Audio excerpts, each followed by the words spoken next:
Batin dan tubir nya naput boh hal yang paling penting kita jaga.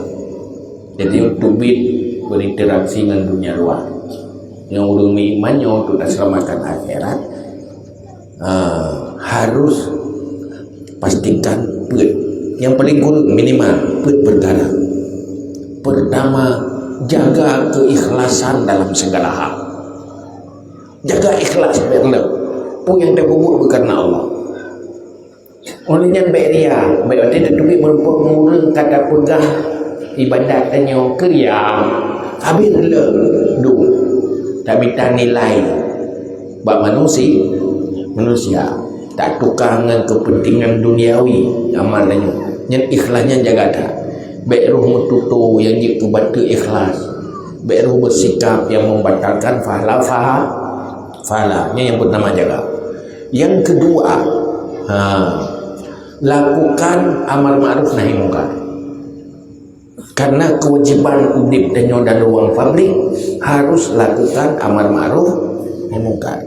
Untuk tato katanya nyan wajib tamurno tentang rumusan amal ma'ruf nahi mungkar. Baik sampai katanya berdosa orang lain je dosa katanya karena hanta depu cara melakukan amal ma'ruf nahi mungkar.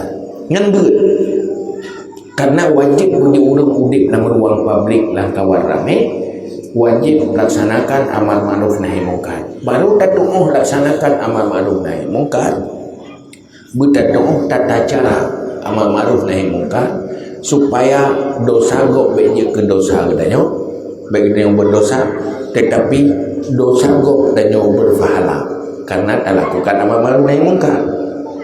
Nanti kebaikan tu hanya berpahala karena tak laksanakan ma'ruf, tak ajak orang ma'ruf. Jadi yang beruntung. Yang kedua, yang ketiga, kau dip lang kawarame biu jaga kebiasaan umum manusia, yaitu mengupat dan namimah. Kaji ke penyakit umum balau. Kalau ingin selamat, kita harus tampil beda dengan umum. Yang tak minta alasan hana mau. Han mungkin tu gede pakai dorang tamalan neraka hana mau dalam damang juga. Hana mau tamalan neraka gede hana istilah hana mau. Kira-kira hana mau. Mana mungkin tetap menyulat juga tetap damang. Han mungkin dalam neraka alasan hana mau dulu. Mereka tak boleh juga. Han kan hino menanti. Baik masalah hana mau dulu.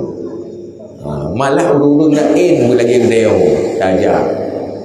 Urung lain tajak gede ya gede ya. Tanya urung memangnya mati memang. Baik gara-gara urung lain dia hana jadi gede.